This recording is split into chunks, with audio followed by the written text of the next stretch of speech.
வணக்கம் aspirants. Welcome to study with Pandian channel. இந்த சேனலுக்கு உங்களை அன்புடன் வரவேற்கிறேன்.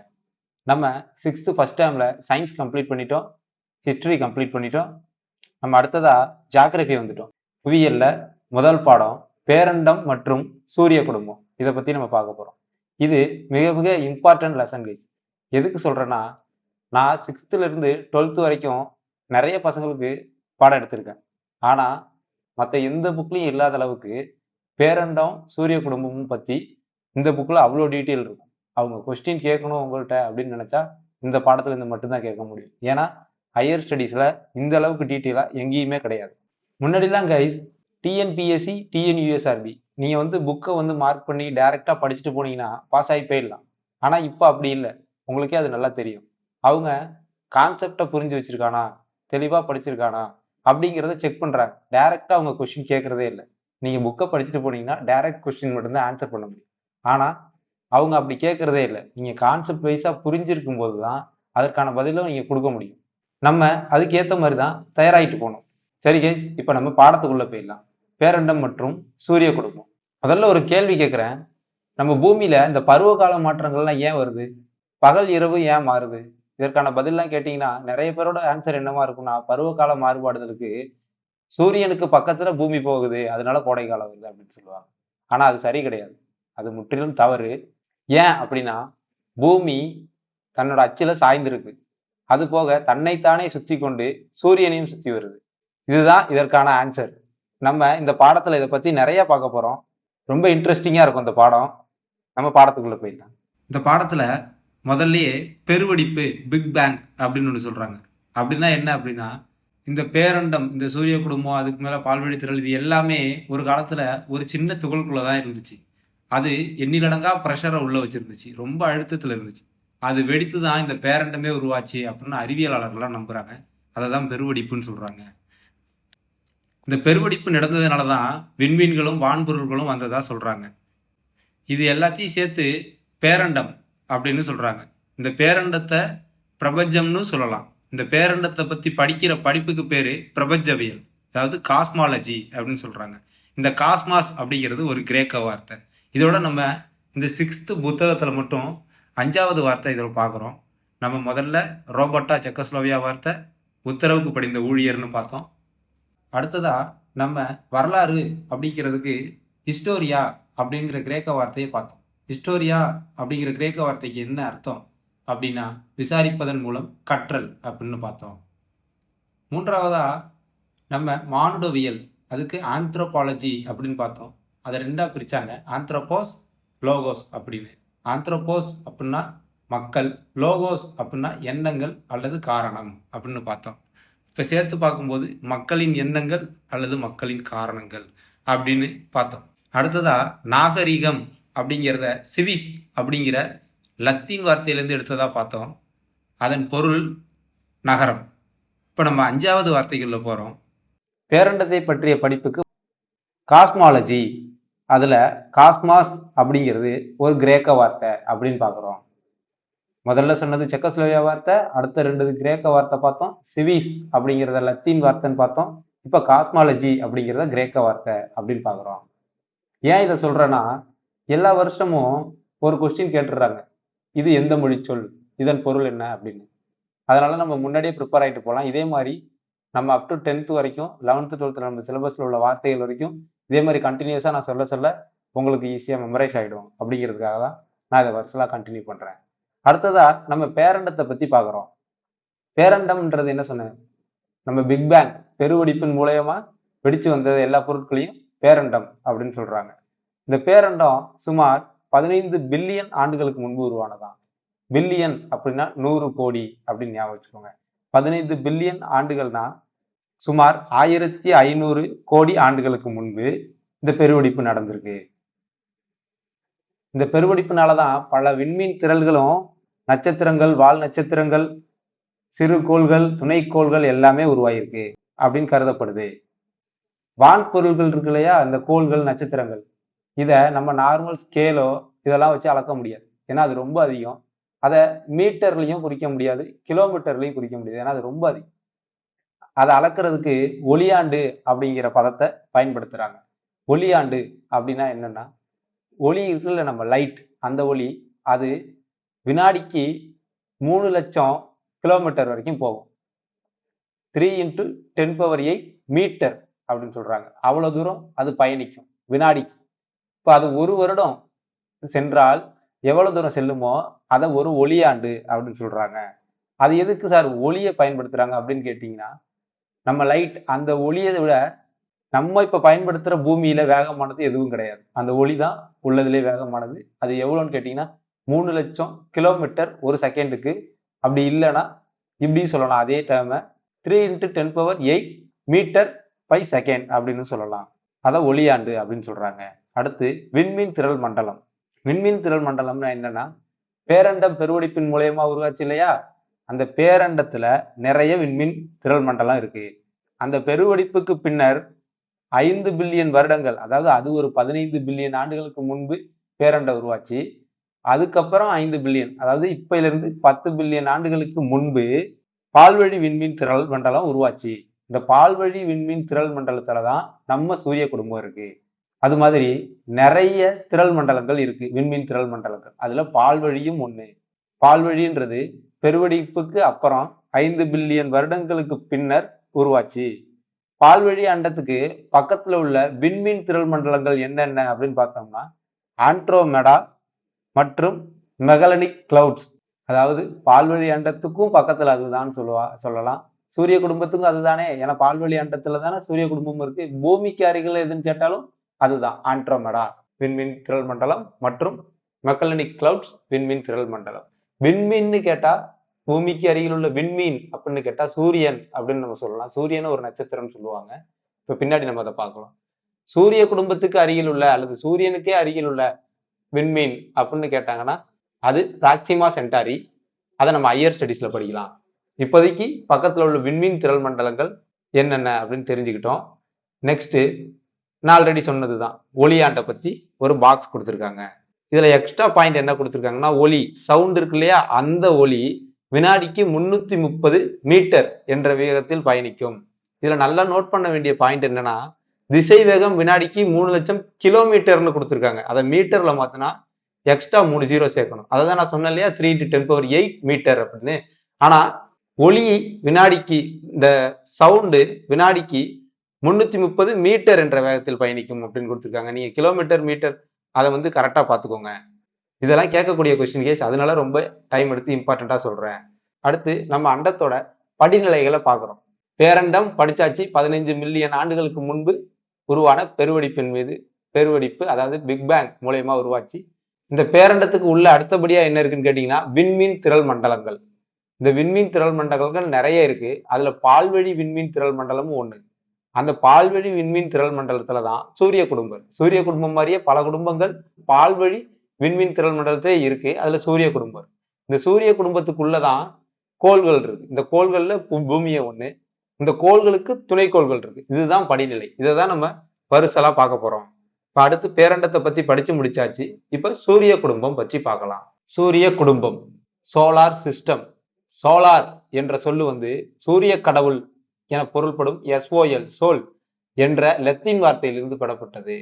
முதல்ல நம்ம பிரபஞ்சவியல் காஸ்மாலஜி கிரேக்க வார்த்தைன்னு பார்த்தோம்.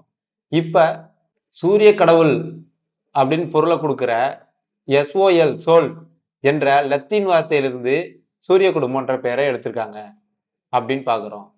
அடுத்து சூரிய குடும்பம் 4.5 பில்லியன் வருடங்களுக்கு முன்பு உருவானதாக நம்பப்படுகிறது. அதாவது 15 பில்லியன் ஆண்டுகளுக்கு முன்பு பெருவெடிப்பு, அதுக்கப்புறம் 5 பில்லியன் வருடங்களுக்கு பின், அதாவது 10 பில்லியன், இப்பையிலிருந்து 10 பில்லியன் ஆண்டுகளுக்கு முன்பு பால்வெளி திரள் மண்டலம். அடுத்து இப்பையிலிருந்து 4.5 பில்லியன் வருடங்களுக்கு முன்பு சூரிய குடும்பம் உருவானதா கருதப்படுது. 4.5 பில்லியன் அப்படின்னா வேற ஒண்ணும் இல்லை, 450 கோடி ஆண்டுகளுக்கு முன்பு சூரிய குடும்பம் உருவானதா கருதப்படுது. சூரிய குடும்பத்துல 8 கோள்கள் இருக்கு. அது போக குறுங்கோள்கள், துணைக்கோள்கள், வால் நட்சத்திரங்கள், சிறு கோள்கள் நிறைய இருக்கு.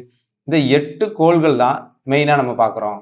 இந்த 8 கோள்களும் ஈர்ப்பு விசையால பிணைக்கப்பட்டிருக்கு. முதல்ல சூரியன் பத்தி ரொம்ப பார்க்கலாம். சூரியன் அப்படிங்கிறது தான் சூரிய குடும்பத்துல மையத்துல இருக்கு. சூரிய குடும்பத்துல உள்ள அனைத்து கோள்களும் வான்பொருள்களும் சூரியனை தான் சுத்தி வருது. சூரிய குடும்பத்துல மொத்த நிறையில சூரியன் மட்டுமே 99.8%. அப்படின்னா நீங்க கற்பனை செஞ்சு பாருங்க சூரியன் எவ்வளவு பெருசா இருக்கும். மொத்த சூரிய குடும்பத்திலேயே சூரியனோட நிறை மட்டும் 99.8%. சூரியன் ஹைட்ரஜன் மற்றும் ஹீலியம் போன்ற வெப்பமான வாயுக்களால் ஆனது. ஹைட்ரஜன் ஹீலியம் ரெண்டுமே வெப்பமான வாயு. அந்த வாயுக்களால தான் சூரியன் ஆனது. ஹைட்ரஜன் இணைப்பு மூலயமா தான் சூரியன் வெப்பத்தையே உமிழுது அப்படின்னு நம்ம ஹையர் ஸ்டடீஸ்ல பார்ப்போம். இப்ப ஹைட்ரஜன் ஹீலியம் சூரியன்ல இருக்கு அப்படின்னு தெரிஞ்சுக்கோங்க. அடுத்து சூரியன் தானே ஒளியை உமிழக்கூடிய தன்மை கொண்டது. அது ஒரு விண்மீன். சூரியனின் மேற்பரப்பு வெப்பநிலை 6000 டிகிரி செல்சியஸ். நார்மலா நம்ம 37, 38 டிகிரி செல்சியஸே நம்மளால தாங்க முடியாது. சூரியனோட வெப்பநிலை 6000 டிகிரி செல்சியஸ் அப்படிங்கிறத கற்பனை செஞ்சு பாருங்க. இப்போ சூரிய ஒளி இருக்கு இல்லையா, அது பூமியின் மேற்பரப்பை வந்தடைய 8.3 நிமிடங்கள் ஆகிறது. இதை நிறைய பேர் என்ன நினைச்சுக்குவாங்கன்னா 8.5 நிமிஷம் அப்படின்னு நினைச்சுக்குவாங்க. 8.5 நிமிஷம் அது கிடையாது. இது 8.3 நிமிடங்கள் தான். ஆக்சுவலா இது 500 வினாடிகள், 500 செகண்ட்ஸ் அப்படின்னு சொல்லலாம். அப்படின்னா என்ன அர்த்தம்? 8 நிமிடம் 20 செகண்ட். 8 நிமிடத்துக்கு 480 செகண்ட் ஆகும். 20 செகண்ட் எக்ஸ்ட்ரா இருக்கும். இப்ப 60 செகண்ட் ஒரு நிமிஷம் அப்படின்னா 30 செகண்ட் தானே அரை நிமிஷம். 30 செகண்ட் அது இருக்காது, 20 செகண்ட் தான் இருக்கும். அப்ப 60ல 1/3 தானே 20. அப்ப 3.33 வரும். அதுதான் 8.333 நிமிடங்கள் அப்படின்னு சொல்லலாம். இது 500 வினாடிகள் கூட நீங்க ஞாபகம் வச்சுக்கோங்க. அடுத்ததா ஒரு பாக்ஸ் கொடுத்துருக்காங்க. இதுல சூரியன் பூமியை விட 1.3 மில்லியன் மடங்கு பெருசு. அததான் அதுல சொல்லியிருக்காங்க. என்ன சொல்லியிருக்காங்கன்னா சூரியனுக்கு உள்ள 1.3 மில்லியன், அதாவது 13 லட்சம். மில்லியன் அப்படின்னா 10 லட்சம். 1.3 மில்லியன்னா 13 லட்சம் பூமிகளை தன்னுக்குள் அடக்கக்கூடியது. அந்த அளவுக்கு சூரியன் பெரியது. அதுதான் நம்ம பார்த்தோம் இல்லையா ஆல்ரெடி. 99.8% நிறை சூரியன் தான் சூரிய குடும்பத்துல. அடுத்து கோள்கள் பத்தி பாக்குறோம். கோள் அப்படின்னா சுற்றி வருபவர் என்று பொருள். ஏன் அப்படின்னா கோள்கள் எல்லாமே சூரியனை சுற்றி வருது, அதனால சுற்றி வருபவர் அப்படின்னு பேர் வச்சிருக்காங்க. சூரிய குடும்பத்துல 8 கோள்கள் உள்ளன. அவை புதன், வெள்ளி, புவி, செவ்வாய், வியாழன், சனி, யுரேனஸ் மற்றும் நெப்டியூன். நம்ம இப்ப பார்த்த இதே ஆர்டர்ல தான் சூரிய குடும்பத்தில் உள்ள 8 கோள்களும் இருக்கும். முதல் கோள் புதன், கடைசி கோள் நெப்டியூன். இந்த ஆர்டர்ல தான் இருக்கு. வெள்ளி மற்றும் யுரேனஸ் கோள்கள் தவிர மற்ற அனைத்து கோள்களும் எதிர்கடிகார திசையில் சுற்றும். நீங்க கடிகாரம் பார்த்தீங்கன்னா அதுல உள்ள முட்கள்லாம் எந்த திசையில சுத்துது? அதுக்கு டைரக்ட் ஆப்போசிட்ல சுற்றும். எந்தெந்த கோள்னா வெள்ளி மற்றும் யுரேனஸ் தவிர மீதி 6 கோள்களும். அப்ப வெள்ளியும் யுரேனஸும் கடிகாரம் முள் சுத்துது இல்லையா, அந்த திசையிலேயே சூரியனை சுற்றி வரும். அந்த காலத்திலேயே பண்டைய தமிழர்கள் சூரியன் மற்றும் பிற கோள்களை பற்றி அறிஞ்சிருக்காங்க. எப்படி அப்படின்னா சங்க இலக்கியங்கள் வாயிலாக நம்ம அதை கண்டுபிடிக்கலாம். இப்போ சிறுபானாற்றுப்படை அப்படிங்கிற நூல்ல வால்நிற விசும்பின் கோள் மீன் சூழ்ந்த இளங்கதிர் ஞாயிறு அப்படின்னு சொல்லியிருக்காங்க. இதுல கோள்கள் மற்றும் இளங்கதிர் ஞாயிறு. ஞாயிறு அப்படின்னா சூரியன். இதுல கோள் மற்றும் சூரியனை பற்றி சொல்லியிருக்காங்க இல்லையா, அதை தான் சொல்றாங்க பண்டைய தமிழர்கள் சூரியன் மற்றும் கோள்களை பற்றி அறிந்திருந்தாங்க அப்படின்னு. நம்ம இந்த 8 கோள்கள் பார்த்தோம் இல்லையா, இதுல சூரியனுக்கு அருகில் உள்ள, அதாவது முதல் 4 கோள்கள் என்னென்ன? புதன், வெள்ளி, புவி மற்றும் செவ்வாய். இத உட்புற கோள்கள் அல்லது புவிநிகர் கோள்கள் அப்படின்னு அழைக்கலாம். ஏன்னா இதுதான் முதல் 4 கோள்கள். இது உட்புறத்துல இருக்கு. இதுலதான் பூமி இருக்கு. புவிக்கு பக்கத்துல இருக்க கோள்கள், அதனால புவிநிகர் கோள்கள். உள் பக்கத்துல இருக்கு, அதனால உட்புற கோள்கள் அப்படின்னு சொல்றாங்க. இந்த 4 கோள்களும் பாறைகளால் ஆனது, கடினமானது. பாறைகளால் ஆனதுனால இதோட மேற்பரப்புல மலைகள், எரிமலைகள் மற்றும் தரைக்குழிவு பள்ளங்கள். ஏன்னா நம்ம விண்கல்லோ விண்வீழ்கல்களோ போய் அடிக்கும் போது திடமான பகுதி இல்லையா, பாறைகளால் ஆனது தானே. அப்ப விண்கல் அடிக்கும் போது பள்ளங்களும் இருக்கும். அதனால பள்ளங்களும் இந்த கோள்கள்ல இருக்கு.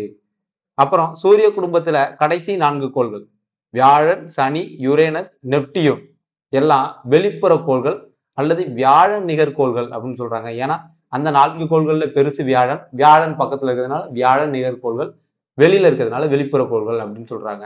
இக்கோள்கள் முதல்ல என்ன சொன்னா திடம் பாறைகளால் ஆனது அப்படின்னு சொன்னோமா. இது வாயுக்களால் நிரம்பி காணப்படுவது. அதனால இதை வளிமக்கோள்கள் கூட சொல்றாங்க. வளி அப்படின்னா காற்று, வளிமக்கோள்கள் அப்படின்னு கூட சொல்றாங்க. செவ்வாய்க்கும் வியாழனுக்கும், அதாவது முதல் 4 கோள்ல கடைசி கோள், கடைசி 4 கோள்கள்ல முதல் கோள். உட்புற நேர்கோள்கள்ல 4வது கோள் என்ன? செவ்வாய். வெளிப்புற கோள்கள்ல முதல் கோள் என்ன? வியாழன். இந்த செவ்வாய்க்கும் வியாழனுக்கும் நடுவுல மிகப்பெரிய கேப் இருக்கு. 2 கோளுக்கும் இடைப்பட்ட தூரம் ரொம்ப அதிகம். அந்த இடைப்பட்ட தூரத்துல தான் குறுங்கோள் மண்டலம் அப்படின்னு ஒரு மண்டலம் இருக்கு. அது என்னன்னு நம்ம பின்னாடி இதே யூனிட்ல பார்க்க போறோம். முதல் கோளான மெர்க்குரியை பத்தி பார்க்கிறோம். இந்த மெர்க்குரிய மிக அருகில் உள்ள கோள் அப்படின்னு சொல்றாங்க. ஏன்னா சூரியனுக்கு மிக பக்கத்துல இருக்கிறதுனால அது மிக அருகில் உள்ள கோள். இந்த கோளுக்கு எப்படி பேர் வச்சிருக்காங்கன்னா, ரோமானிய கடவுளின் தூதுவர், அவருக்கு பேர் என்னன்னா மெர்க்குரி. அந்த ரோமானிய கடவுளின் தூதுவரான மெர்க்குரியின் பெயரால் தான் இந்த புதன் அழைக்கிறாங்க. புதனுக்கு இங்கிலீஷ்ல பேர் மெர்க்குரி.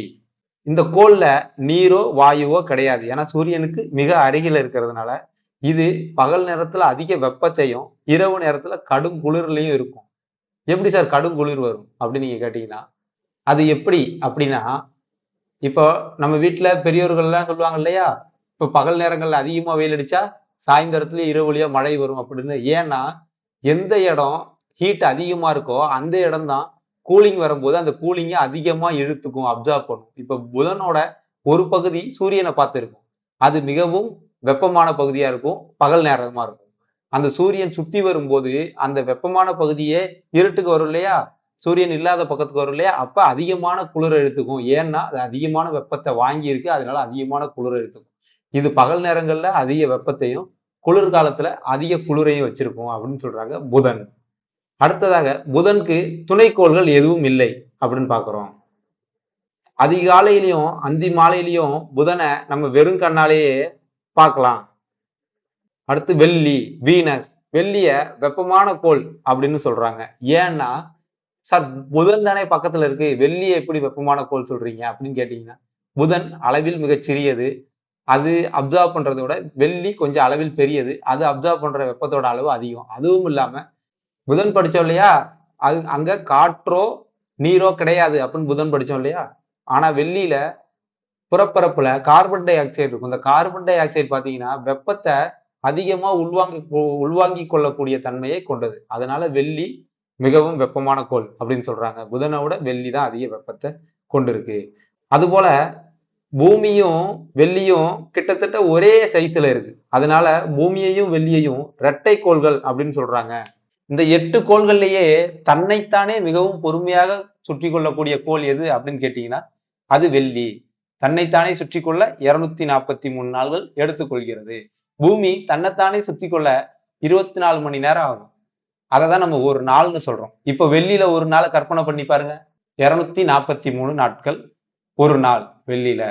அடுத்ததா என்ன பாயிண்ட் கொடுத்திருக்காங்க அப்படின்னா, இது நம்ம முன்னாடியே படிச்சோம் இல்லையா, வெள்ளி மற்றும் யுரேனஸ் கடியார சுற்றில் சுற்றும்னு. இந்த கடியார சுற்றில் அப்படிங்கிறது தான் கிழக்கிலிருந்து மேற்காகன்னு சொல்றாங்க. கிழக்கிலிருந்து மேற்காக சுத்தினா அது கடியார சுற்று. அப்படிதான் யுரேனஸும் வெள்ளியும் சுற்றும். வெள்ளிக்கும் துணைக்கோள்கள் எதுவும் கிடையாது. இது ரோமானிய பெண் கடவுளான வீனஸ் அப்படிங்கிற பெயரால அழைக்கப்படுது. வீனஸ் அப்படின்றதுக்கு பொருள் என்ன அப்படின்னா, அன்பு மற்றும் அழகை குறிக்கிறது அப்படின்னு சொல்றாங்க. அன்பு மற்றும் அழகை குறிக்கிற வீனஸ் அப்படிங்கிற பெயரால வெள்ளி அழைக்கப்படுகிறது. இந்த கோள் நமக்கு அதிகாலையில தென்படும். நம்ம நிலவுக்கு அடுத்து வானத்துல மிக பிரகாசமாக தெரியக்கூடிய அடுத்த வான்பொருள் எதுன்னு கேட்டீங்கன்னா அது வெள்ளி. அதனால இத விடிவெள்ளி, அந்திவள்ளி அப்படின்னு அழைக்கின்றோம்.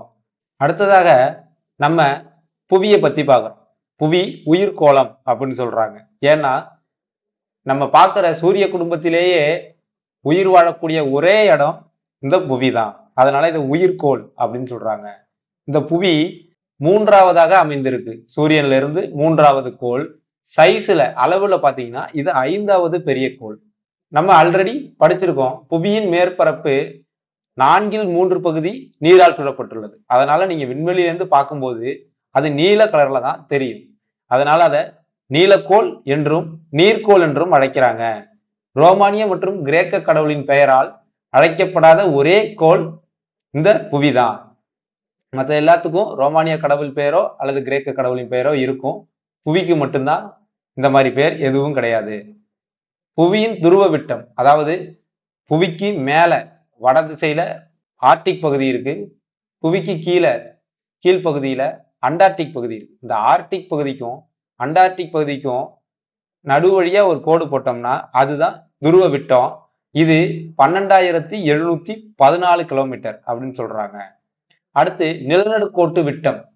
நிலநடுக்கோட்டு விட்டம்னா ஒண்ணும் இல்ல, புவிய 2 அரைக்கோளமா கிடைமட்டமா வெட்டுனோம்னா நடுவுல ஒரு வட்டம் இருக்கு இல்லையா, அந்த வட்டத்தோட விட்டம் 12,756 கிலோமீட்டர். பூமி சூரியனை வினாடிக்கு செகண்டுக்கு 30 கிலோமீட்டர் வேகத்தில் சுற்றி வருகிறது. ஒரு கற்பனை பண்ணி பாருங்க. இப்ப நீங்க சும்மா உட்காந்து படிச்சுட்டு இருக்கீங்க, இல்ல இந்த வீடியோ பார்த்துட்டு இருக்கீங்கன்னா நீங்க 30 கிலோமீட்டர் பர் செகண்ட், ஒரு செகண்டுக்கு 30 கிலோமீட்டர் வேகத்துல மூவ் ஆகிட்டு தான் இருக்கீங்க. பூமியோட ஒரே துணைக்கோள் நம்ம நிலா தான், நிலவு. அடுத்து நம்ம செவ்வாய் பார்க்கலாம். செவ்வாய் செந்நிறக்கோள் அப்படின்னு சொல்றாங்க. ஏன் செந்நிறக்கோள்னு சொல்றாங்க அப்படின்னா, சார் இந்த 3க்கும் நீங்க சொன்னீங்க ஒவ்வொரு காரணம் இருந்துச்சு. மிக அருகில் உள்ள கோள்னு சொன்னீங்க, அதுக்கு ஒரு காரணம் இருந்துச்சு. வெப்பமான கோள் அப்படின்னு சொன்னீங்க, அதுக்கு ஒரு காரணம் இருந்துச்சு.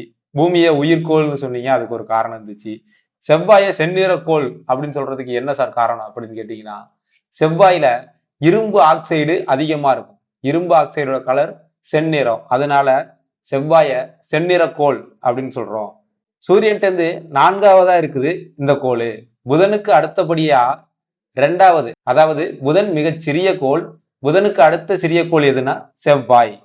இந்த கோள் ரோமானிய போர்க்கடவுளான மார்ஸ் பெயரால் அழைக்கப்படுகிறது. செவ்வாய்க்கு இங்கிலீஷ்ல மார்ஸ் அப்படின்னு பேரு. இது ரோமானிய போர்க்கடவுளின் பெயர். இந்த செவ்வாய்க்கு துருவ பகுதியில நமக்கு ஆர்டிக் அண்டார்டிக் இருக்கு இல்லையா, அந்த மாதிரி செவ்வாய்க்கும் துருவ பகுதியில பனிக்கவியைகள் இருக்கு பூமியை போன்றே. இதுக்கு துணைக்கோள்கள் பாத்தீங்கன்னா 2. அது என்னென்னு கேட்டீங்கன்னா போபஸ் மற்றும் டீமஸ் அப்படின்னு சொல்றாங்க. செவ்வாய்க்கோளை ஆராய்வதற்காக கலங்களும் தரை ஊர்திகளும் அனுப்பப்பட்டிருக்காங்க. அதாவது ஆர்பிட்டர்ஸ், ரோவர்ஸ் சொல்லுவாங்க. நம்ம கூட செவ்வாய்க்கு மங்கள்யான் அனுப்பியிருக்கோம் இல்லையா, மங்கள்யான் செவ்வாயை ஆராய்ச்சி பண்றதுக்காக இஸ்ரோவால் இந்தியாவில இருந்து அனுப்பப்பட்டது. அடுத்ததா நம்ம வியாழன் கோளுக்கு போயிடலாம். வியாழன் தான் சூரிய குடும்பத்திலேயே மிகப்பெரிய கோள். இது சூரியன் இருந்து 5வது கோள். வியாழனை பெருசா இருக்கிறதுனால பெருங்கோள் அப்படின்னு சொல்றோம். இது ரோமானியர்களின் முதன்மை கடவுளான ஜூபிட்டர் அப்படிங்கிற பெயரால அழைக்கப்படுது. நம்ம பார்த்தோம் இல்லையா, விண்ணிலேயே நமக்கு பிரகாசமா தெரியக்கூடிய விண்பொருள்ல முதல்ல நிலா, அதுக்கு அடுத்து வெள்ளி, அதனாலதான் அதை விடிவெள்ளி அந்து வெள்ளின்னு சொல்றோம். 3வதா நமக்கு தெரியக்கூடியது வியாழன். இது சூரிய குடும்பத்திலேயே மிகவும் வேகமாக சுழலக்கூடியது. பொறுமையாகனா என்னன்னு பார்த்தோம். வெள்ளி தன்னைத்தானே சுற்றி கொள்ள 243 நாட்கள் ஆகும். அதுதான் உள்ளதிலே பொறுமையா சுற்றக்கூடிய கோள். இந்த வியாழன் வேகமாக சுழலக்கூடிய கோள். கோள் வளிமக்கோள் என்றும் அழைக்கப்படுகிறது. இதுல ஏர், காத்து நிறைய இருக்கும், அதனால அந்த வளிமக்கோள் என்று அழைக்கப்படுது. இதுலயும் ஹைட்ரஜன் மற்றும் ஹீலியம் வாயுக்கள் காணப்படுகின்றன. சூரியன்ல என்ன பார்த்தோம், ஹைட்ரஜன் மற்றும் ஹீலியம் வாயு பார்த்தோம் இல்லையா, அதே மாதிரி வியாழன்லயும் ஹைட்ரஜன் மற்றும் ஹீலியம் தான் இருக்கு.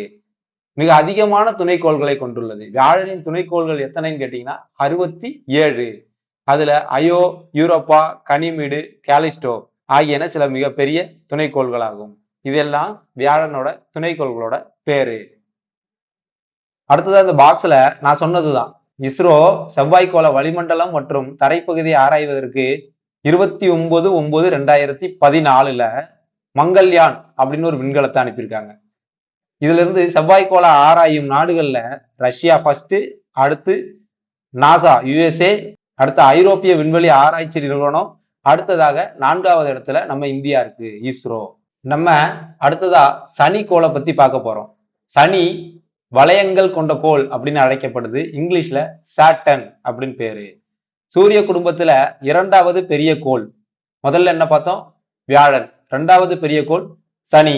இதை ஏன் சார் வளையங்கள் கொண்ட கோள் அப்படின்னு சொல்றாங்க அப்படின்னா, இது பாறை துகள்கள் மற்றும் பனித்துகள்கள் மற்றும் தூசுகளால் ஆன பெரிய வளையத்தை கொண்டிருக்கு. இந்த கோளை சுற்றி இந்த வளையம் இருக்கு, அதனால இத வளையம் கொண்ட கோள் அப்படின்னு அழைக்கிறோம். இது ரோமானிய வேளாண்மை கடவுளின் பெயரால் சாட்டர்ன் என்று அழைக்கப்படுகிறது. அடுத்து சனியோட துணைக்கோள்கள் 62. இதுல மிகப்பெரிய கோள் எதுன்னு கேட்டீங்கன்னா டைட்டன் அப்படின்னு சொல்றாங்க. சூரிய குடும்பத்துல காணப்படுற துணைக்கோள்கள்லயே நைட்ரஜன் மற்றும் மீத்தேன் ஆகிய வாயுக்களை கொண்ட வளிமண்டலம் கொண்ட மேகங்கள் சூழ்ந்து காணப்படுற ஒரே துணைக்கோள் டைட்டன் தான். சூரிய குடும்பத்திலேயே மேகங்கள் மற்றும் வளிமண்டலத்தை கொண்ட ஒரே துணைக்கோள் டைட்டன் தான். சனிக்கோளின் தண்ணீர்ப்பு திறன் நீரை விட குறைவு. அதனால என்ன செய்யும்னா, வாயுக்கோள்னு படிச்சோம் இல்லையா, தண்ணீர்ப்பு திறனும் நீரை விட குறைவு. இப்ப தண்ணியில வந்து சாட்டன் அதாவது சனிக்கோளை போட்டோம் அப்படின்னா அது மிதக்கும் அப்படின்னு சொல்றாங்க. அடுத்து நம்ம யுரேனஸ் கோள் பத்தி பாக்குறோம். இத உருளும் கோள் அப்படின்னு சொல்றாங்க. இந்த யுரேனஸ் கோள் தான் தொலைநோக்கியால் கண்டுபிடிக்கப்பட்ட முதல் கோள். இந்த யாரு கண்டுபிடிச்சா அப்படின்னா வில்லியம் ஹெர்ஷல் அப்படிங்கிறவர் கண்டுபிடிச்சிருக்காரு. அவர் ஒரு வானியல் அறிஞர். 1781ஆம் ஆண்டு கண்டுபிடிச்சிருக்காரு. இது சூரியன் டெந்து 7வதா உள்ள கோள். மீத்தேன் வாயுக்கள் இந்த கோள்ல இருக்கிறதுனால இத பச்சை நிறமா தோன்றும். இத பச்சை நிற கோள் அப்படின்னு சொல்றாங்க. இதெல்லாம் ப்ரீவியஸ் இயர் கொஸ்டின். இந்த பாடத்துல பாக்குறதுல மேக்சிமம் ப்ரீவியஸ் இயர் கொஸ்டின் தான். அதனால எதுவுமே சொல்லல. இந்த பாடத்தை ரொம்ப ஸ்லோவா போறதுக்கு காரணமும் அதுதான். இது ரொம்ப இம்பார்ட்டன்ட் பாடம். இந்த பாடத்துல இருந்து கிட்டத்தட்ட நான் ஒரு 20 கொஸ்டின் சொல்லுவேன் ப்ரீவியஸ் இயர் கொஸ்டின் அப்படின்னு. இது வரைக்கும் நம்ம எல்லா கோள்களும் ரோமானிய கடவுளின் பெயர் தான் பார்த்தோம். இந்த யுரேனஸ் மட்டும்தான் கிரேக்க கடவுளின் பெயர்ல அழைக்கப்படுறது. கிரேக்க விண் கடவுளான யுரேனஸ் அப்படிங்கிற பெயர்னால இது அழைக்கப்படுது. இது நம்ம ஆல்ரெடி பார்த்த மாதிரி வெள்ளிக்கோளை போன்றே கடிகார திசையிலும் கிழக்கிலிருந்து மேற்காகவும் சுற்றுது. இதன் அச்சு மிகவும் சாய்ந்து காணப்படுவதால் ரொம்ப சாய்ந்து சுத்துறதுனால உருண்டு ஓடுவது மாதிரி தெரியும். இதனாலதான் நம்ம முதல்ல இந்த தலைப்புல என்ன பார்த்தோம், யுரேனஸ் உருளும் கோள் அப்படின்னு பார்த்தோம். யுரேனஸ்க்கு துணைக்கோள்கள் 27. அதுல மிகப்பெரிய துணைக்கோள் எதுன்னு கேட்டா டைட்டானியா. நம்ம கடைசி கோளான நெப்டியூன் போயிடுவோம். இது 8வதுல இருக்கு. சூரியன்ல இருந்து மிக தொலைவில் அமைந்திருக்கு. இது ரோமானிய கடல் கடவுளின் பெயரான நெப்டியூன் அப்படின்னு அழைக்கப்படுது. இந்த கோள்ல பலத்த காற்று வீசும். அதே மாதிரி இந்த கோள்களின் துணைக்கோள்களின் எண்ணிக்கை 14. இதுல மிகப்பெரிய துணைக்கோள் எதுன்னு கேட்டா டைட்டன். இது சூரியன் டெந்து மிக தொலைவில் இருக்கிறதுனால இது மிகவும் குளிர்ந்து காணப்படுது. இக்கோள்ல காணப்படும் நீலக்கோள் அப்படின்னு இது எதுக்கு பேர் வச்சிருக்காங்கன்னா, இந்த கோள்ல நீலம் மற்றும் வெள்ளை நிறமானது அதிகமா இருக்கு. அதனால இந்த கோள் வந்து யுரேனஸ்ல இருந்து வித்தியாசப்படுது. அதனாலதான் இத நீலக்கோள் அப்படின்னு அழைப்பாங்க. குளிர்ந்த கோள் அப்படின்னு சொல்லுவாங்க. குளிர் அதிகமா இருக்கிறதுனாலதான் நீல நிறத்திலையும் வெண்மை நிறத்திலையும் இது காட்சி அளிக்குது. 8 கோள்களையும் பார்த்து முடித்ததுக்கு அப்புறம் குறுங்கோள்கள் அப்படிங்கிறத பாக்குறோம். இந்த குறுங்கோள்கள்னா நெப்டியூனுக்கு அடுத்ததா சூரியனை சுற்றி வர சிறு சிறு விண்பொருட்கள் எல்லாத்தையும் குறுங்கோள்னு சொல்றோம். குறுங்கோள்கள் கோள வடிவில் இருக்கும். இது கோள்களை போல இல்லாம தனது சுற்றுப்பாதைய பிற குருளை கோள்களுடனும் ஷேர் பண்ணிக்கும், பகிர்ந்து கொள்ளும். மொத்தம் 5 குறுங்கோள்கள் சொல்றாங்க. அது என்னென்னா புளூட்டோ, செரஸ், ஈரிஸ், மேக்மேக் மற்றும் ஹவுமியா. அடுத்து நிலாவை பத்தி பாக்குறோம். The moon. துணைக்கோள்கள் அப்படின்னா கோள்களை சுற்றி வர்றவங்களுக்கு பேர் தான் துணைக்கோள்கள். பூமியோட ஒரே ஒரு துணைக்கோள் எதுன்னு கேட்டீங்கன்னா அது நிலா தான். அது தன்னைத்தானே சுற்றி கொள்ற நேரமும் பூமியை சுற்றி கொள்ற நேரமும் ஏறக்குறைய ஒன்று. அது எவ்வளவுனா 27 நாட்கள் 8 மணி நேரம். நிலாக்கு வளிமண்டலம் கிடையாது. நம்ம படிச்சோம் இல்லையா, வளிமண்டலத்தை வச்சிருக்க ஒரே துணைக்கோள் டைட்டன் தான். அது சனியோட ஒரு துணைக்கோள். இப்போ நிலால வளிமண்டலம் இல்லாததுனால அது விண்ல பறந்து வர விண்கற்கள்லாம் தடுக்க முடியாது. அதனால நிலால வந்து பட்டு அது அதிக அளவுல தரைக்குழி பள்ளங்களை கொண்டிருக்கு. நிலா பூமியிலிருந்து 3,84,400 கிலோமீட்டர் தொலைவில் அமைந்துள்ளது. நம்ம ஒரு ஒளியாண்டு என்னன்னு பார்த்தோம், 3 லட்சம் கிலோமீட்டர். இது 3,84,400 கிலோமீட்டர் தொலைவுல இருக்கு. இது பூமியோட 1/4 பங்கு அளவே கொண்டது. ஆனா நம்ம பிசிக்ஸ்ல படிச்சிருக்கோம் முதல் பாடத்துல, ஈர்ப்பு விசை 6 மடங்கு குறைவு, அளவு 1/4 பங்கு. மனிதன் தரையிறங்கிய ஒரே விண்பொருள் நிலாதான். அடுத்து சிறு கோள்கள். நம்ம ஆல்ரெடி படிச்சோம் இல்லையா, செவ்வாய்க்கும் வியாழனுக்கும் மிகப்பெரிய கேப் இருக்கு. அந்த கேப்ல ஒரு சிறு கோள்கள் மண்டலம் இருக்குன்னு, அதுதான் இது. அடுத்து வால் விண்மீன்கள். வால் விண்மீன்கள் தலை மற்றும் வால் அப்படின்னு 2 பகுதிகள் உண்டு. தலை வந்து திடப்பொருள்களால் ஆனது. என்னென்ன திடப்பொருள்கள் சார் அப்படின்னா பனிக்கட்டியால் ஆனது. அதன் வால் பகுதி வந்து வாயுக்களால் ஆனது. தலைப்பகுதி திடப்பொருள், வால் பகுதி வாயுக்களால் ஆனது. பூமிக்கு அருகில 76 வருஷத்துக்கு ஒரு தடவை ஹேலி அப்படிங்கிற வால்வின் மீன் வரும். கடைசியா 1986ல வந்திருக்கு. அதுல இருந்து 76 வருடம் கூட்டணும்னா 2061ல விண்ணில் தோன்றும் அப்படின்னு கணக்கிட்டு இருக்காங்க. விண்கற்கள், விண்வீழ்கற்கள். விண்கற்கள்லாம் ஒண்ணும் இல்ல, நம்ம வானத்துல சுற்றி வர்ற கற்கள் எல்லாமே விண்கற்கள். விண்வீழ்கற்கள்னா என்னன்னா, நம்ம பூமியோட வளிமண்டலம் விண்கற்களை தடுத்து நிறுத்தும். அதை தடுத்து நிறுத்தும் போது வளிமண்டலத்தோட அந்த விண்கற்கள் உரசி அது நெருப்ப கக்கும். அது எரி நட்சத்திரம் அப்படின்னு சொல்றாங்க. வளிமண்டலத்தையும் தாண்டி ஒரு கல் பூமியில வந்து விழுமானால் அது வீழ்கற்கள் அப்படின்னு சொல்றாங்க. அடுத்து புவியின் இயக்கம் பார்க்கிறோம். புவியின் இயக்கம் என்னன்னா, புவி தன்னைத்தானே சுற்றும், சூரியனையும் சுற்றி வரும் அப்படின்னு நமக்கு தெரியும். அப்படின்னா பூமி மேற்கிலிருந்து கிழக்காகத்தான் சுத்தணும்.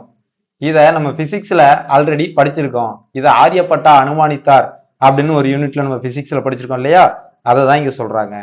நம்ம அடுத்ததா புவியின் வடிவமும் சாய்வும் பற்றி பார்க்கிறோம். புவி தன் அச்சிலிருந்து 23.5 டிகிரி சாய்ந்து தன்னைத்தானே சுற்றி கொண்டிருக்கு அப்படின்னு சொல்லியிருக்காங்க. அப்படின்னா என்னன்னா, இந்த டயரம் பாருங்க, பூமிய செங்குத்தாவும் கிடைமட்டமாகவும் பிரிச்சிருக்கேன். இப்படி ஒரு 4 கோடு போட்டோம்னா, இந்த செங்குத்து கோடு இருக்கு இல்லையா, இந்த செங்குத்து கோடு, இதுல இருந்து இந்த வட துருவமும் தென் துருவமும் இருக்கு இல்லையா, இதோட சாய்ந்து இருக்கிறது பாத்தீங்கன்னா இது வந்து 23.5 டிகிரி. அதே மாதிரி பூமி கிடைமட்டமா இப்படி சுத்தி வரும். இந்த சுத்தி வர சுற்று அச்சுக்கு இது இந்த இடத்துல எவ்வளவு இருக்குன்னா 90 டிகிரி. இது மொத்தமா 90 டிகிரி இல்லையா, இந்த 90 டிகிரியில இந்த 23.5 கழிச்சிட்டோம்னா சுற்றுப்பாதைக்கும் புவியோட சாய்ந்த கோணத்துக்கும் நடுவுல உள்ள கோணம் எவ்வளவுன்னு கேட்டீங்கன்னா 66.5 டிகிரி. இதை எளிமையா புரிஞ்சுக்கிறதுக்கு நான் அடுத்து ஒரு இமேஜ் வச்சிருக்கேன், அதுல இருந்து உங்களுக்கு புரிய வைக்கிறேன். நம்ம அடுத்ததா இந்த பருவகால மாறுபாடு பத்தியும் சம பகலிரவு நாட்களை பத்தியும் பாக்குறோம். பூமி இப்ப கடிகார திசைனா இது கைஸ், கடிகார திசைனா இப்படி சுத்திடுறது. பூமி அப்ப எப்படி சுத்தும், எதிர்கடிகார திசையில சுத்தும். கடிகாரம் இப்படிதான் சுத்தும் இல்லையா, இப்ப பூமி எதிர்கடிகார திசையில தான் சுத்துது. இப்ப நம்ம இங்க இருந்து ஆரம்பிக்கிறோம்னா இதை வந்து சம பகலிரவு நாட்கள்னு சொல்றாங்க. ஏன்னா சூரியன் வந்து டைரக்டா இங்க வந்து படும். இங்க படும்போது பூமியோட ஒரு ஃபுல் அரை பகுதிக்கு இந்த சூரிய வெளிச்சம் படும் இல்லையா, இது அப்ப ஃபுல்லா இந்த அரை பகுதி ஃபுல்லா பகல், பின்னாடி உள்ள அரை பகுதி ஃபுல்லா இரவு. இதை சம பகலிரவு நாள் சொன்னாங்க. இது எப்போ வரும்னா மார்ச் 21 வரும். இது வசந்த கால சமநிலை சொல்றாங்க. ஏன்னா நீங்க மார்ச் பாருங்க, மார்ச் வந்து வசந்த காலத்துல வரும். வசந்த காலம் முடிஞ்ச உடனே கோடை காலம், கோடை காலம் முடிஞ்ச உடனே இலையுதிர் காலம். எப்படின்னா கோடை காலம் முடிஞ்ச உடனே கோடையில எல்லா இலையும் காஞ்சிரும், அதுக்கப்புறம் இலைகள்லாம் உதிர்ந்துரும் இல்லையா, அது இலையுதிர் காலம். உதிர்ந்த இலைகள் மறுபடியும் வளரணும், அது குளிர்காலம். மழைக்காலம், குளிர்காலம். குளிர்காலத்துக்கு அப்புறம் மறுபடியும் வசந்த காலம் வரும். வசந்த காலம் வந்த உடனே கோடை காலம் வரும். இப்படியே தான் மாறும். இங்க மார்ச் 21 சம பகலிரவு நாள்னு சொன்னோம் இல்லையா, இங்க இருந்து மார்ச் 21, ஏப்ரல், மே, ஜூன், ஜூன் 21 இங்க வந்துருக்கு. கரெக்டா இந்த இடத்துக்கு ஜூன் வரும். இந்த இடத்துல ஜூன் 21 அன்னைக்கு வரும்பொழுது வட அரை கோளத்துல மேக்சிமம் சூரியன் படும், தென்னரை கோளத்துல மேக்சிமம் சூரியன் படாது. அதனால வட அரை கோளத்துல நீண்ட பகல் இருக்கும், தென்னரை கோளத்துல நீண்ட இரவு இருக்கும். ஏன்னா இரவு இந்த பக்கம் சூரியன் படல இல்லையா, அதனால நீண்ட இரவு, இது நீண்ட பகல். அப்ப ஜூன் 21 நீண்ட பகல். இத கோடை கால திருப்பம் அப்படின்னு சொல்றாங்க. ஏன்னா கோடை காலம் இதோட முடிஞ்சு மறுபடியும் தென்னரை கோளம் பக்கத்துல போக ஆரம்பிச்சிடும். அதனால இது கோடை கால திருப்பம்னு சொல்றாங்க. மறுபடி இங்க ஜூன் 21 இருக்கா, அப்படியே ஜூலை, ஆகஸ்ட், செப்டம்பருக்கு இந்த இடத்துக்கு வந்துடும். கரெக்டா மார்ச் 21 எங்க இருந்துச்சோ அதுக்கு டைரக்ட் ஆப்போசிட்டுக்கு செப்டம்பர் வந்துடும். செப்டம்பர் 23 அன்னைக்கு வரும். இதுல 21 தவறா கொடுத்துருக்காங்க, செப்டம்பர் 23 அன்னைக்கு வரும். இது இலையுதிர்கால சம பகலிரவு நாள்னு சொல்றாங்க. இங்க இருந்தது மாதிரியே இங்க வரும், ஆனா தென்னரை கோளம் பக்கத்துல இருக்கும். சம பகலிரவு நாள் இங்க அங்கேயும் இங்கேயும் சமமா இருக்கும். மறுபடி செப்டம்பர்ல ஆரம்பிச்சு அக்டோபர், நவம்பர், டிசம்பர், டிசம்பர் 21 தவறா கொடுத்துருக்காங்க, டிசம்பர் 22 இங்க வரும். அதை நான் புக்ல சொல்றேன், இந்த டேட்லாம் பார்க்காதீங்க, நான் இந்த கான்செப்ட் மட்டும் சொல்றேன். இந்த இடத்துக்கு வரும்போது டிசம்பர் இங்க வந்துருச்சா, இங்க வரும்போது நல்லா பாருங்க, வட அரை கோளம் சூரியன்ல இருந்து தள்ளி போயிடுச்சு, தென்னரை கோளம் சூரியனை பார்த்து இருக்கு பாருங்க. இப்போ இந்த தென்னரை கோளத்துலதான் பகல் நேரம் அதிகமா இருக்கும், இந்த வட அரை கோளத்துல பகல் நேரம் ரொம்ப கம்மியா இருக்கும். இத குளிர்கால திருப்பம்னு சொல்றாங்க. ஏன்னா இங்க வந்த உடனேயும் கரெக்டா குளிர்காலம் இங்க முடிஞ்சிடும். இங்க முடிஞ்சு மறுபடியும் வர வர வர கொஞ்சம் கொஞ்சமா வெயில் அதிகமாயிட்டு போகும். இப்ப இந்த கான்செப்ட் உங்களுக்கு ஃபுல்லா புரிஞ்சிருக்கும்னு நினைக்கிறேன் கைஸ். இதனாலதான் நமக்கு கோடை காலம், குளிர்காலம், பருவகால மாற்றம் ஏற்படுது. இந்த சாய்வுனாலதான் நமக்கு அந்த பருவகால மாற்றம் ஏற்படுது அப்படின்னு தெரிஞ்சுக்கோங்க. நம்ம மறுபடியும் பாடத்துக்குள்ள போயிடலாம் கைஸ். இந்த கான்செப்ட் தெரியாதவங்க எல்லாம் யாரு இப்பதான் தெரிஞ்சுக்கிறீங்க அப்படிங்கிறவங்க கமெண்ட் பண்ணுங்க. அடுத்து நம்ம பாடத்துக்குள்ளே போயிடலாம். மறுபடியும் அடுத்து இந்த பாக்ஸ்ல புவியும் சுழலும் வேகத்தை பத்தி கொடுத்துருக்காங்க. எப்படி சார் ஒவ்வொரு இடத்துல ஒவ்வொன்று கொடுத்துருக்காங்க? நிலநடுக்கோட்டு பகுதியில ஒண்ணு கொடுத்துருக்காங்க, கடகரேகைன்றாங்க, அச்சரேகைன்றாங்க. அப்படின்னா என்ன சார் அப்படின்னு கேட்டீங்கன்னா, இப்போ 60 டிகிரி வடக்கு அச்சரேகை அப்படின்னா என்ன சொல்றாங்கன்னா, இதை நீங்க வச்சுக்கோங்க. இப்படி ஒரு கோடு போட்டுக்கோங்க. பூமியை கிடைமட்டமா இப்படி வச்சுக்கோங்க. இதுல நீங்க 60 டிகிரி இப்படி ஒரு கோடு போட்டீங்கன்னா இது போய் ஒரு இடத்துல முட்டும் இல்லையா? இந்த கோட்டை 60 டிகிரி வடக்கு அச்சுன்னு சொல்லுவாங்க. ஏன்னா வடக்கு பகுதின்றது வட துருவம், மேல் பகுதி வடக்கு பகுதி. இப்ப இங்க இருந்து கீழே 60 டிகிரி ஒரு கோடு போடுறீங்கன்னா இந்த கோட்டை தெற்கு அச்சுன்னு சொல்லுவாங்க. இந்த ரேகைய இதை வடக்குனும் இதை தெற்குன்னு சொல்றாங்க. இதை கடகம்னு சொல்லுவாங்க. இதை மகரம்னு சொல்லுவாங்க. மேல இருக்கிறது கடக ரேகை, கீழே இருக்கிறது மகர ரேகைன்னு சொல்லுவாங்க. இப்போ நீங்க இந்த சென்டர் பாயிண்ட்ல இருக்கிறதா ஞாபகம் வச்சுக்கோங்க. இங்க இருந்து நீங்க சுத்துற தூரமும் நான் இங்க இருக்கேன்னு ஞாபகம் வச்சுக்கோங்க. நான் சுத்துற தூரமும் ஈக்குவலா இருக்குமா? இருக்காது. ஏன்னா இந்த இடத்துல உங்களுக்கு டிஸ்டன்ஸ் கம்மி, இந்த இடத்துல டிஸ்டன்ஸ் அதிகம்.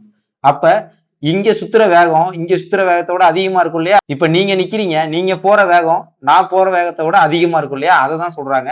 நிலநடுக்கோட்டு பகுதியில 1670 கிலோமீட்டர் பை மணி ஆகவும், 60 டிகிரி வடக்கு அச்சத்துல இங்க நான் நிக்கிற இடத்துல 845 கிலோமீட்டர் பை மணியாகவும், துருவ பகுதியில இங்க என்ன செய்யும்? இந்த சுத்ததுலயா ஒரே இடத்துலதான் இருக்கும். நீங்க நடு துருவ பகுதியில இங்க நின்னீங்கன்னா நீங்க சுத்துற வேகம் என்னமா இருக்கும்? நிக்கிற இடம் ஒரே இடமா இருக்கும். அங்க சுழலும் வேகம் சுழியாகவும் இருக்கும்.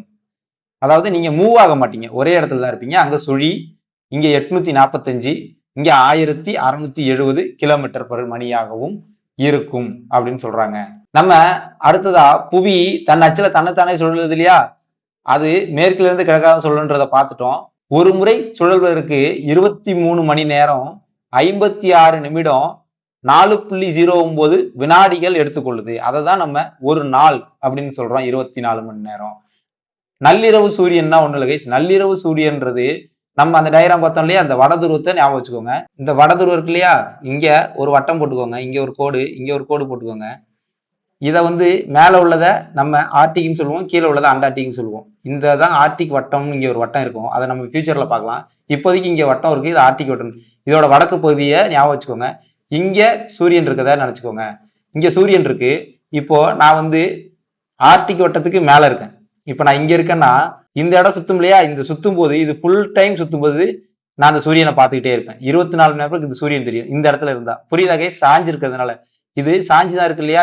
இந்த அளவுக்கு சாஞ்சு இருக்கு. இப்ப நான் இங்க மேல இருக்கும்போது சூரியன் இங்க இருக்குன்னா நான் இந்த இடத்துல சுத்துறது ரொம்ப கம்மியா இருக்கும். அதனால எனக்கு சூரியன் 24 மணி நேரமும் அங்க இருந்து தெரியும். இத நள்ளிரவு சூரியன் சொல்றாங்க. இதே மாதிரி சூரியன் தென்கலோகத்துக்கு வரும்போது சூரியன் இங்க இருக்கும்.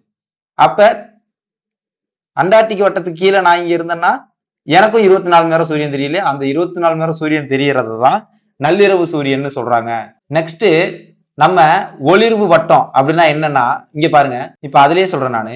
இப்படி இருக்கு இல்லையா? இப்படி ஒரு கோடு இருக்கு இல்லையா? இப்ப சூரியன் இங்க இருக்குன்னா இந்த சூரியன் போய் படும்போது இந்த பாதி மட்டும்தானே ஒளி தெரியும். இந்த பாதி இருட்டு. இந்த நாடுகள் எல்லாம் இருட்டுல இருக்கும், இந்த நாடுகள் எல்லாம் வெளிச்சத்துல இருக்கும். இப்ப இந்த வெளிச்சத்தையும் இருட்டையும் பிரிக்குது இல்லையா ஒரு கோடு?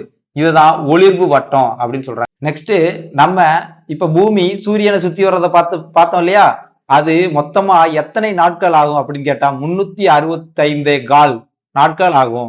இத 365 நாள் நம்ம ஒரு வருடம்னு சொல்றோம்.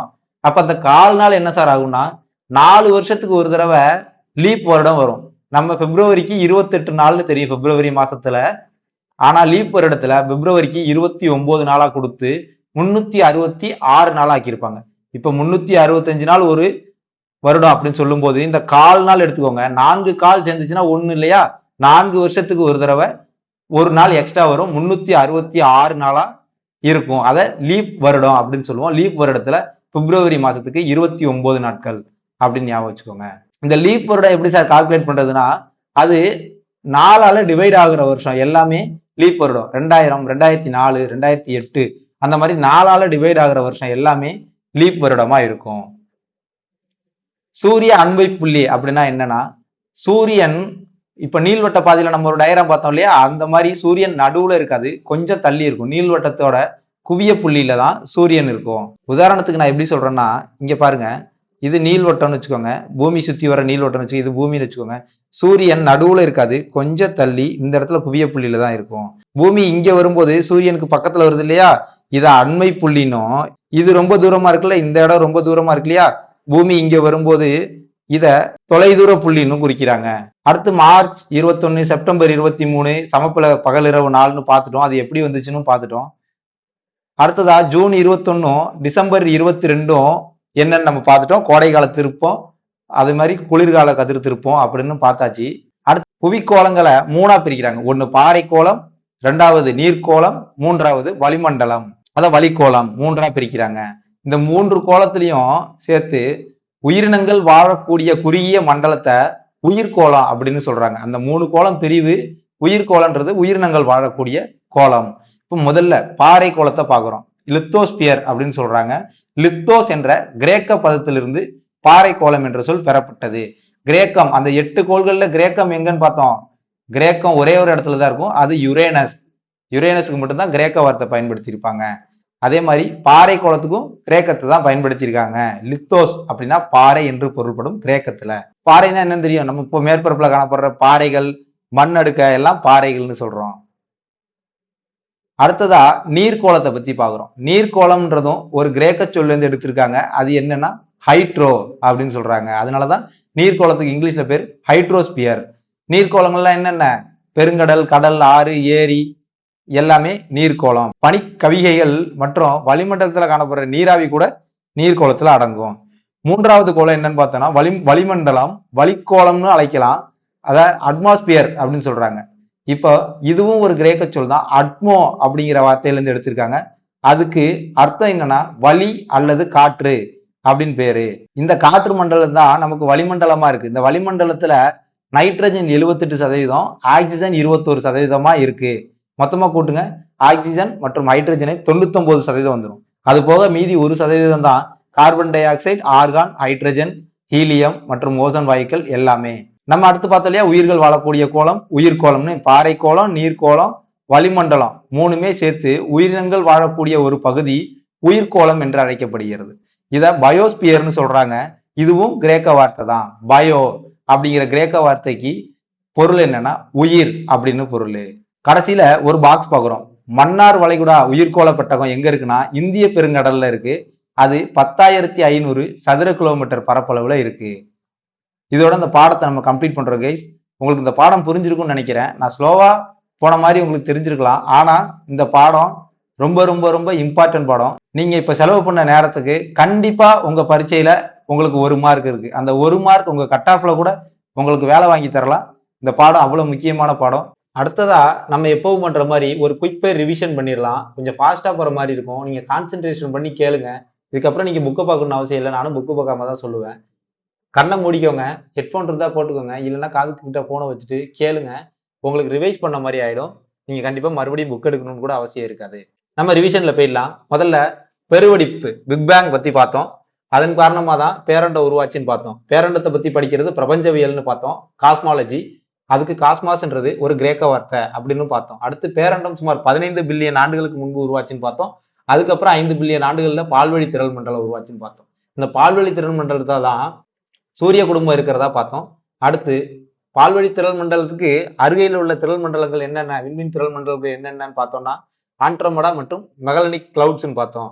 அடுத்து வான்பொருளுக்கு இடையே உள்ள தொலைவை அளக்கிறதுக்கு ஒளியாண்டை பயன்படுத்துறான்னு பார்த்தோம். லைட்டோட ஸ்பீடு என்னன்னா 3 லட்சம் கிலோமீட்டர் பர் செகண்ட். ஒளியின் திசைவேகம், அதாவது சவுண்டோட திசைவேகம் என்னன்னா 330 மீட்டர் பர் செகண்ட்னு பார்த்தோம். அடுத்து சூரிய குடும்பத்தை பார்த்தோம். SOL சோல், அதாவது சோலார் சிஸ்டம். அதுல சோல் அப்படிங்கிறத வந்து லத்தீன் வார்த்தையிலிருந்து எடுத்திருக்காங்க. அது லத்தீனோட சூரிய கடவுளோட பேரு.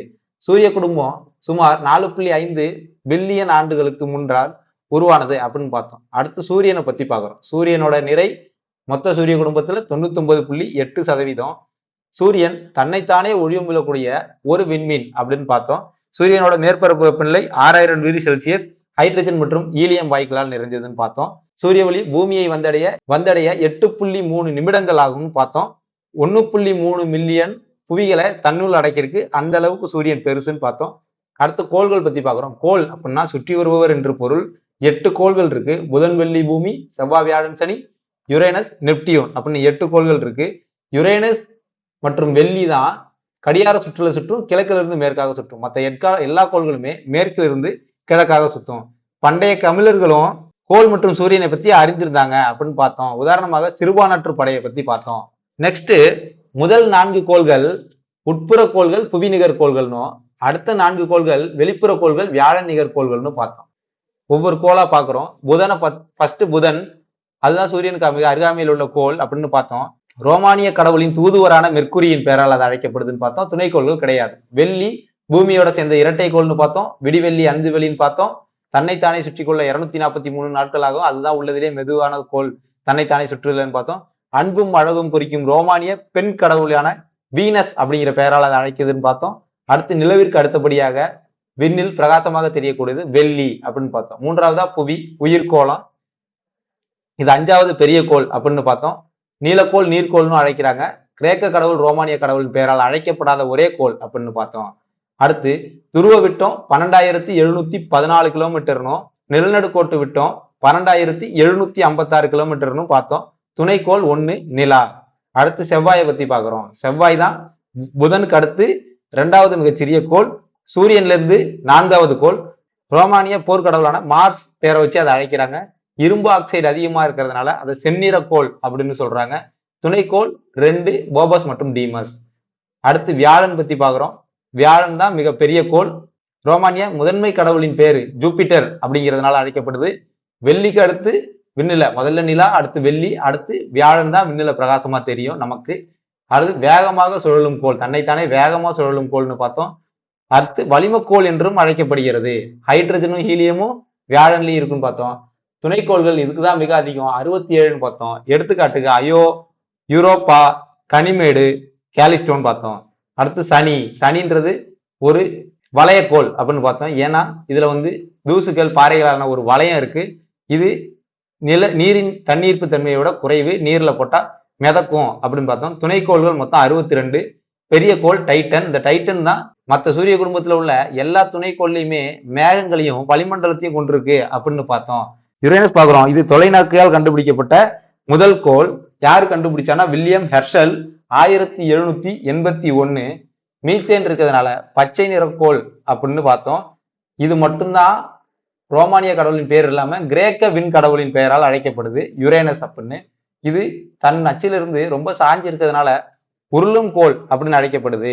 துணைக்கோள்கள் 27 இருக்கு.